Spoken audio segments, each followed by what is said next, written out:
राजा जनक के मंत्रियों द्वारा राम लक्ष्मण का समाचार पाकर राजा दशरथ बड़े आनंदित हुए।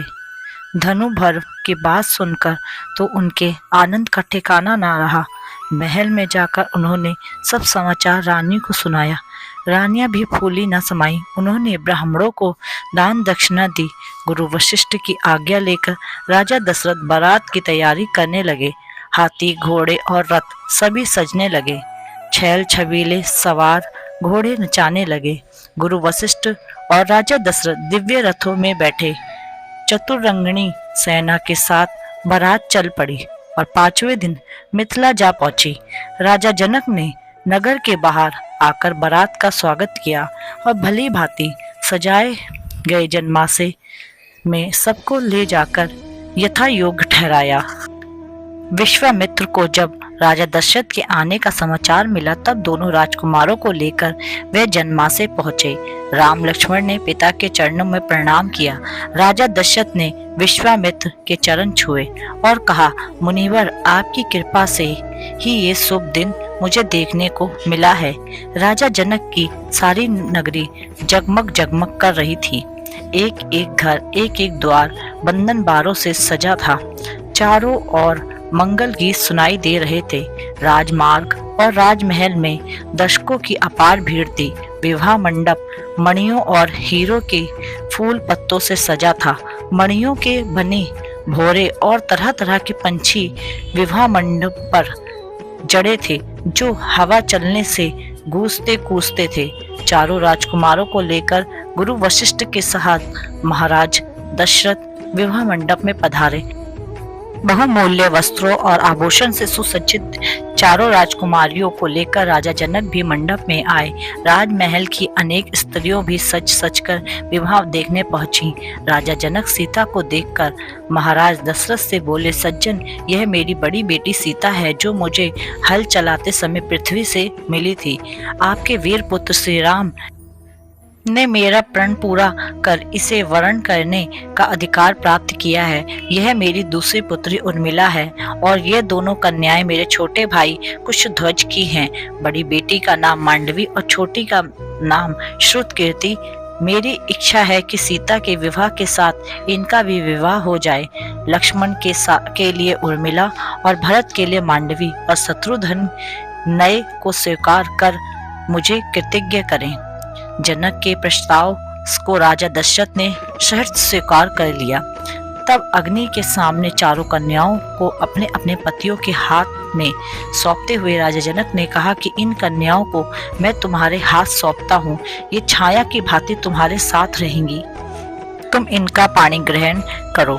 इनकी सब तरह से रक्षा करना तुम्हारा धर्म होगा। गुरु वशिष्ठ और सतानंद ने वेद मंत्रों के साथ विधिवत विवाह कराया। तब राजा दशरथ राजकुमारों और पुत्र वधुओं को लेकर जनवास से लौट आए।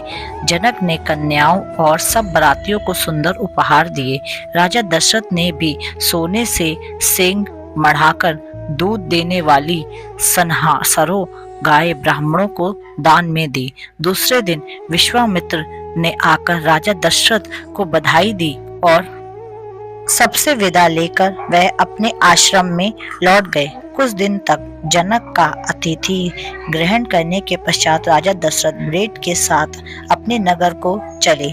वह कुछ ही दूर गए होंगे कि सहसा भयंकर आंधी आई और उनके साथ ही क्रोध की साक्षात मूर्ति परशुराम परसा और धनुष बाण लिए प्रकट हो गए।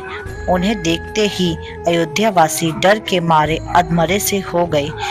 राजा दशरथ के होश उड़ गए। राम का रास्ता रोककर परशुराम बोले, शिव के पुराने धनुष को तोड़कर तुम्हारा हौसला बहुत बढ़ गया है। मैं तुम्हारे अहंकार को चूर करूंगा।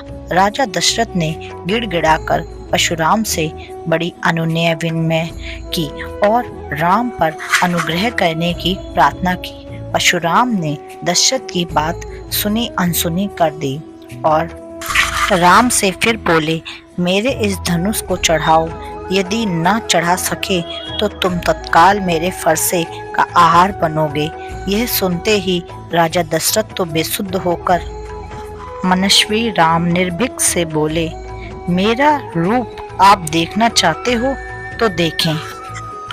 उन्होंने परशुराम के धनुष बाण लेकर पतंजलि चढ़ा दी और धनुष पर बाण रखकर बोले, मैं इस बाण से आपकी तपस्या का समस्त प्रभाव अभी नष्ट करता हूँ और भनाग्रत से आकाश में विचरण करने की शक्ति भी नष्ट करता हूँ।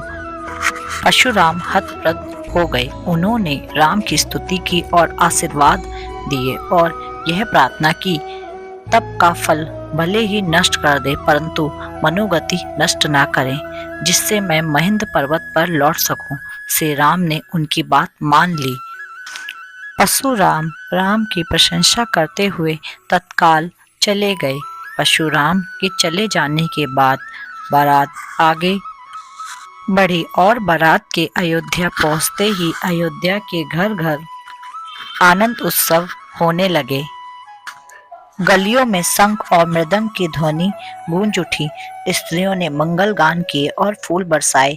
रानियों ने पुत्रों और पुत्र वधुओं की आरती उतारी। उस समय राजा दशरथ के भवन की शोभा देखते ही बनती थी।